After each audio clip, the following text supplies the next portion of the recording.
Bom dia, Sayabona Shikoba. Namastê. Hoje eu queria conversar um pouco sobre esse tema que eu estou trabalhando há dias. É sobre a Terra e a humanidade. Quando nós vamos estudar Cabala, nós temos dois princípios. Podemos começar de Keter. Keter seria a coroa, uma espécie de rei ou soberano, que eu costumo chamar de Todo-Poderoso, Senhor Absoluto, Sumo Bem, Bem Supremo. Bom, enfim, Deus.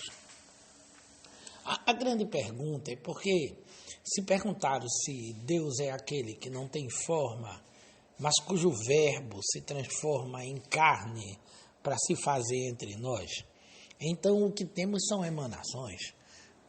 Seria uma espécie de raios, de luz, uma força que emana de um ponto invisível, impossível de ser observado para a nossa matéria. Vamos chamar essa força de causador. Causa. Então, uma oração se faz necessário, assim. Ó Senhor, Deus Pai, fonte de vida, Tu não és o sol, mas Tu és a causa dele. Tu não és a luz, Tu és a causa da luz. Tu não és a vida, Tu és a causa da vida. Tu não és o meu corpo, ou o corpo do universo. Tu és a causa de tudo. Bom, a gente observando uma oração assim, perceberemos em Deus um potencial de causa, o causador, ponto inicial de qualquer propósito ou de qualquer luz. E em Cabala, ele vai dizer que a capacidade que o homem vai ter de observar, sentir as coisas, de rapidamente pensar, olhando, analisando, sem a ideia real, captar conhecimento. Então o homem é um ser naturalmente de habitat. Ele conhece a si por conhecer a natureza.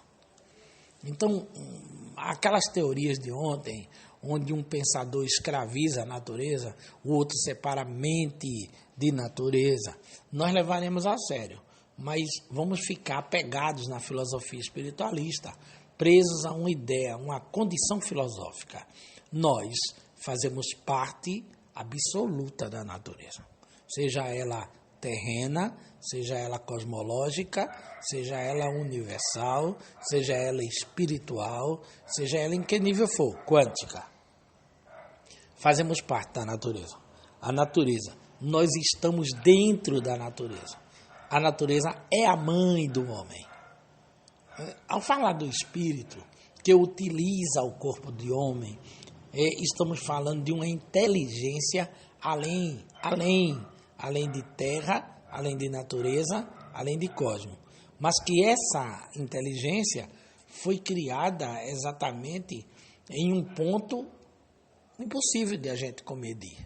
Sabemos que estava em estado latente, ou estado de sonolência, ou adormecida, até que em determinado momento, um determinado universo despertou uma determinada natureza que fez surgir as primeiras vestimentas. E aí vem as experiências, vem os sentimentos, vem a vida. Então, não vamos também gritar contra Franz Barton, que tentará de alguma forma escravizar a natureza à vontade do homem, seguindo inclusive um princípio bíblico, né? Que diz que o Deus deu ao homem a gerência sobre todas as coisas. Mas ter a gerência sobre todas as coisas da natureza da Terra não significa não fazer parte dela. Isso é uma coisa que precisamos analisar bastante. Então, ontem, há dias, vocês estão sendo desafiados a olhar no espelho, a botar sua foto de imediato num celular e, olhando essa foto, responder: quem é este? Quem é aquele? Quem é a pessoa que você vê? Essa é uma análise profunda que é preciso para em qualquer religião. E observem que espiritualismo não seria necessariamente ou uma crença espiritista, ou religiosa, ou científica, mas você pode ver como a junção de todas. A junção de todas.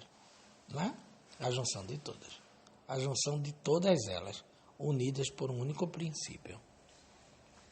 Então, filosofia espiritualista é mais ou menos aquela história de um homem que diz assim: fulano estuda história, então nós teremos um historiador, né? Porque a história vai estudar os fatos, o que aconteceu, a geografia vai estudar os lugares, e assim por diante. Um médico vai estudar a medicina, vai estudar as doenças, as curas. Então, filosofia espiritualista estuda o tudo. Estuda o começo, o meio e o fim.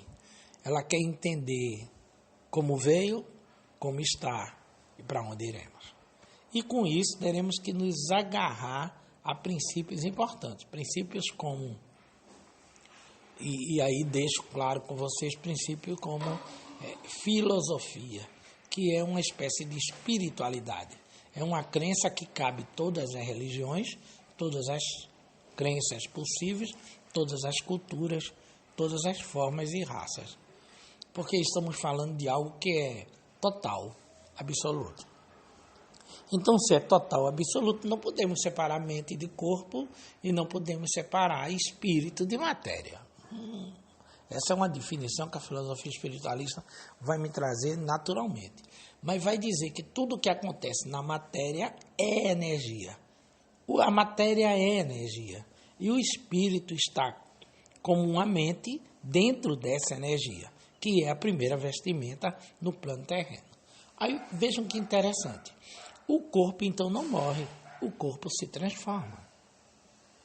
Se levado ao fogo, ele se transforma em cinzas. Se levado à terra, ele aos poucos vai se transformar em pó. Não tem saída. Tudo não morre, nada morre, tudo se transforma. Então o espírito, a inteligência que ali está, permanece. E ele vai se transformar em um novo veículo. Ele teria que ter um novo carro, um novo instrumento para se mover. Então, graças sejam dadas a Deus, que criou uma vida eterna.